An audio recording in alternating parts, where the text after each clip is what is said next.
Hello guys, আপুরা ভাইয়ারা কেমন আছেন? আমি কালকে চিতে পিঠে দুধ দিয়ে ভিজাইছি, দেখছেন কি সুন্দর গলছে। মাশাল্লাহ, গইলে ব্যাঙ্গে গেছে গা। 6টা পিঠে বানিয়ে ভিজাইছি দুধ দিয়া চিনি দিয়া, এমন ভিজা বেশছে গইলে ব্যাঙ্গে ব্যাঙ্গে গেছে গা। আমি তখন খাবো না,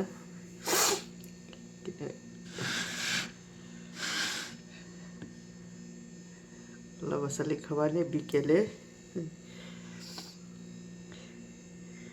এত সুন্দর গলছে পিঠেটা, তার ভাষায় বলা যাচ্ছে না। সম্পূর্ণ পিঠে ভেঙে গেছে, ভিজার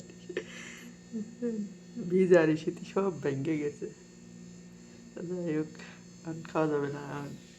আমার তো আবার রক্ত পরীক্ষা করা নাই যে, আমাদের 7 দিন রক্ত পরীক্ষা করতে হইব। আর একদিন কেবল হইয়াছে, আরও 6 দিন। আপনারা দোয়া করেন আল্লাহর কাছে, আমার জন্য দোয়া করেন যাতে আমি তাড়াতাড়ি সুস্থ হতে পারি। আলহামদুলিল্লাহ।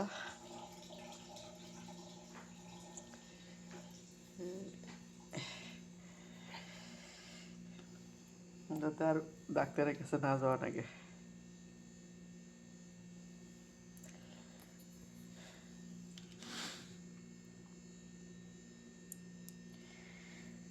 মাশাআল্লাহ, তাবারাকাল্লাহ।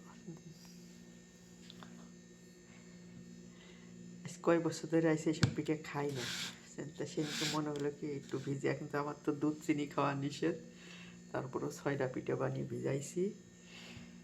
আমি একলা খাবো না, আসো আমার ভাসুরির মেয়ে আছে, সেও আসবে না, সেও খাবে না, আমু খাবানে, দুইজন মিলে খাবানে। একবারে খাওয়া যাবে না, তো একটু একটু করে খাওয়া লাগবো দিয়ে দিয়ে। হ্যাঁ, সালামা।